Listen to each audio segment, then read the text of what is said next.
Shalom and welcome. This week's Torah portion is Balak.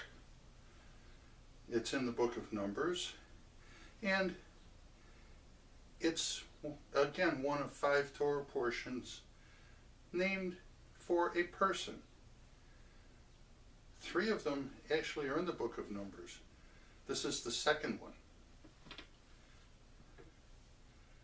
And it's a wonderful story about a non-Jewish sorcerer, wizard, prophet, not really sure what to call him, who's enlisted by this Balak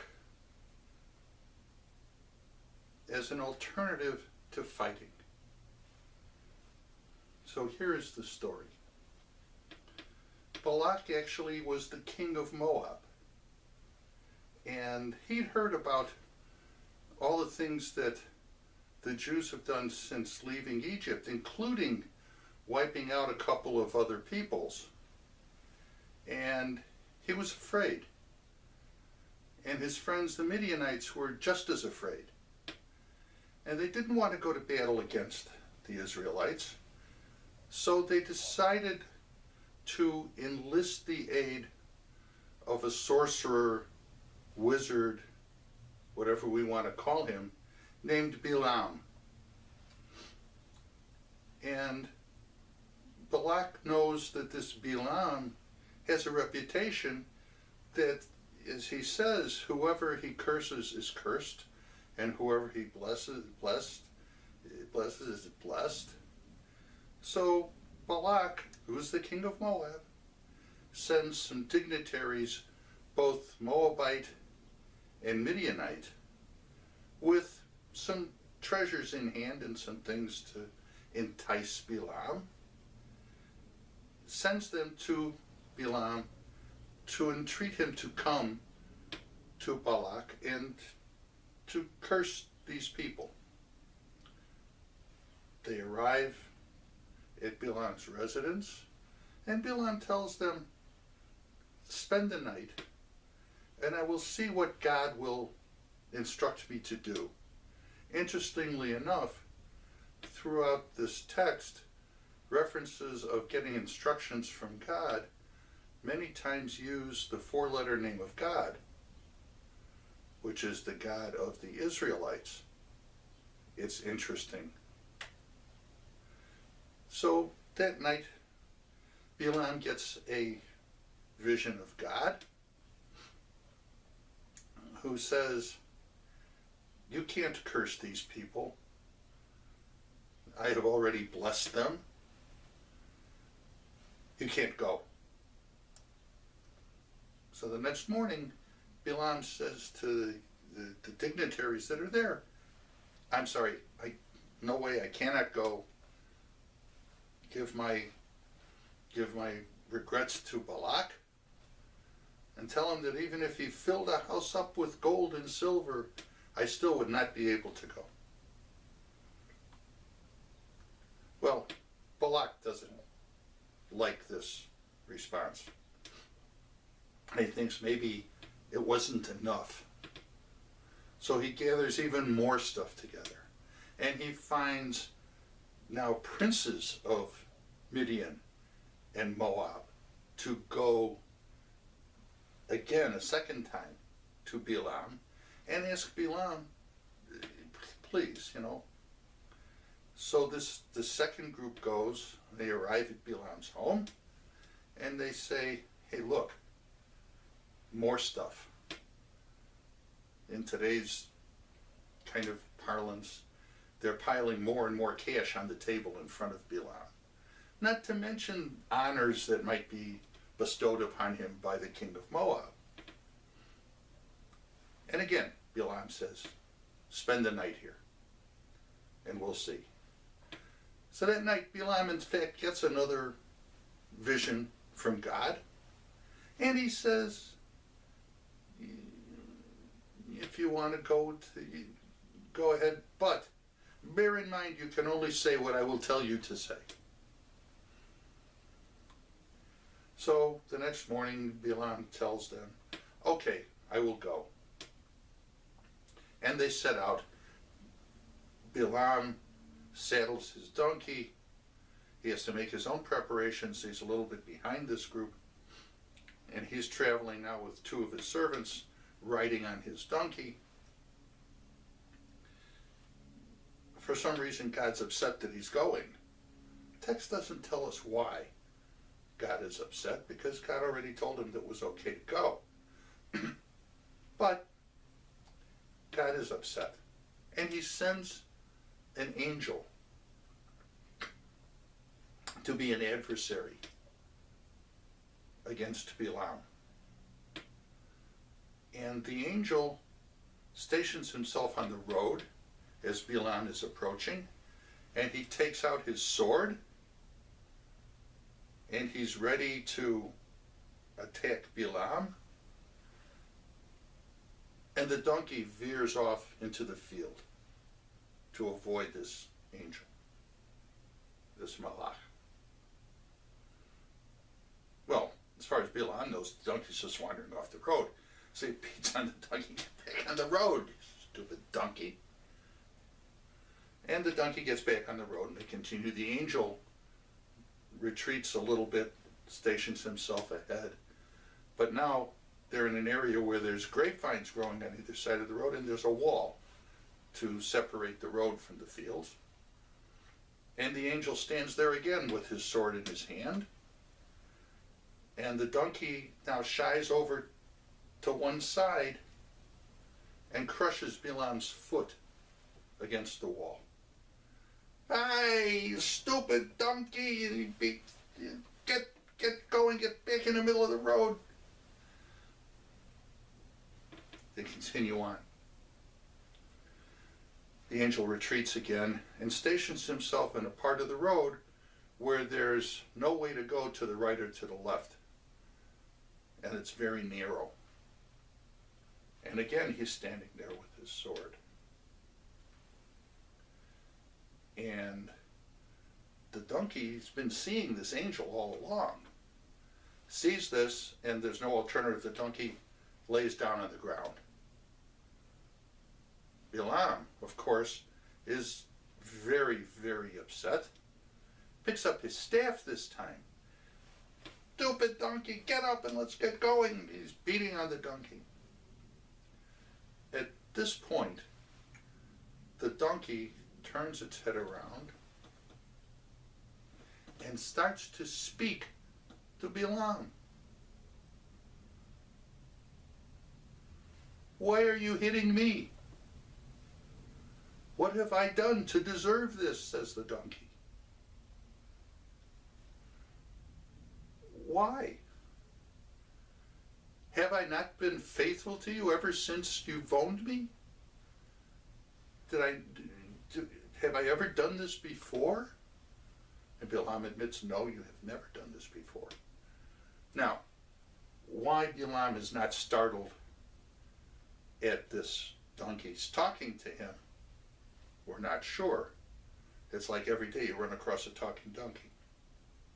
But that's what happens, and he's having this conversation with the donkey about why he's been so mean. And then suddenly, the air in front of Balaam starts to shimmer. His eyes become clouded, and he sees a shape starting to take form. Then his vision clears, and lo and behold, here's this angel with the sword. Balaam realizes what's going on, and he falls on his face, and and the angel now talks to Balaam. Why are you being so mean to the donkey?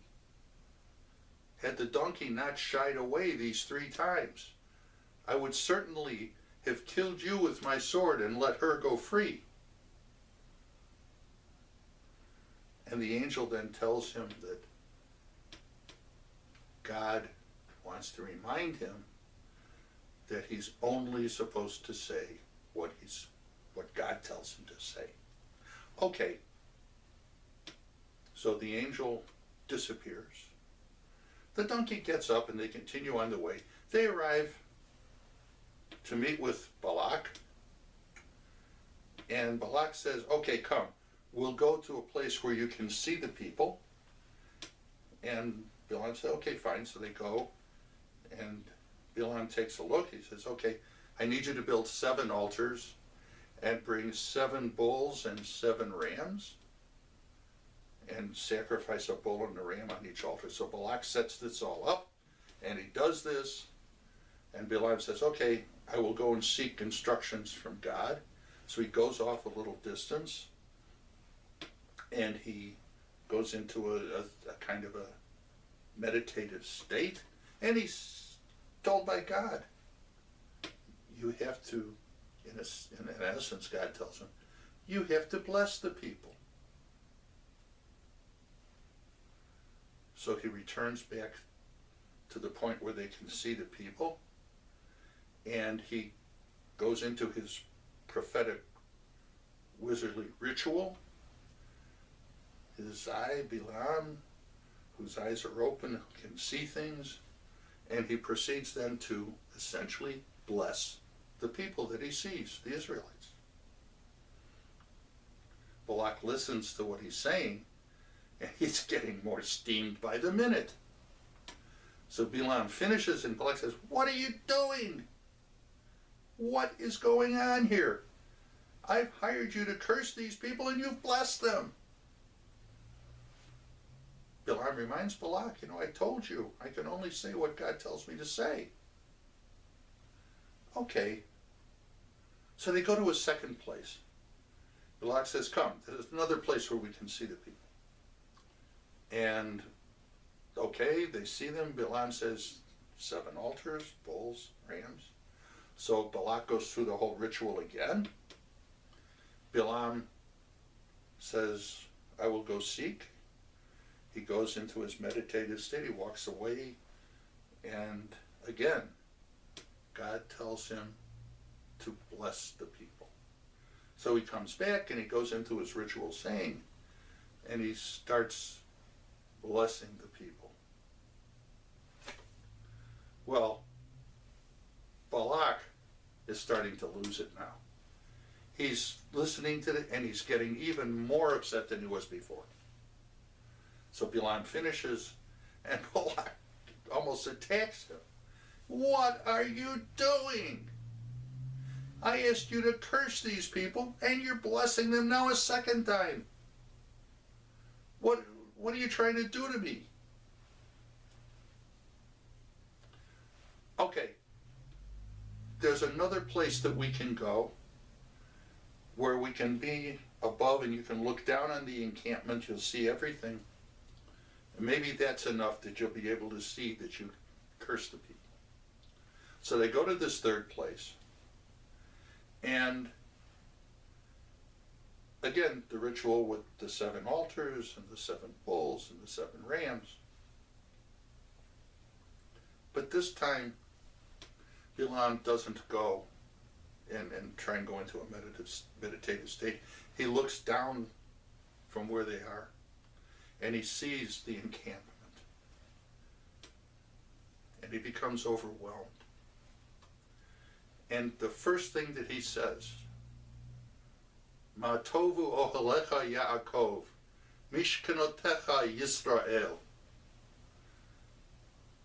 Ma tovu, how good are your tents, Jacob. Your mishkanotecha, your dwellings, Israel. And then he continues on with even more powerful blessings than what was before. Well, Balak's had it now. The third time, it turns out, is not the charm. And Balaam finishes, and Balak says, what is this? 3 times now, you've blessed the people instead of cursing them. I hired you to curse these people. You haven't done it. But Balak, remember I told you I could only say what God tells me to say? I don't care, says Balak. I don't really care. I hired you to curse these people. You bless these people. You know what? No payment. No nothing. Just get you gone back to your residence. I don't really want to see you again. At least not in the near future. Bilam kind of wants to get the last word. So he says, hey, Balak, I got something for you. Listen.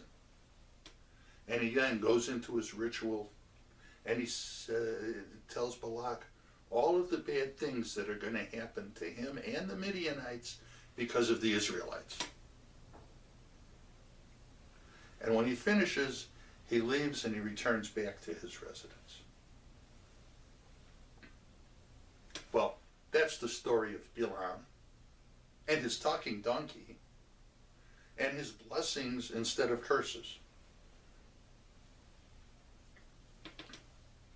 Usually there's some kind of lesson. When there's a big story like this, there's usually some reason for it being in Torah. Not sure why this one is in Torah, but there's an interesting thing that comes out of this story. Ma tovu ohalecha Yaakov, mishkanotecha Yisrael. His blessing the third time starts with those words in Hebrew.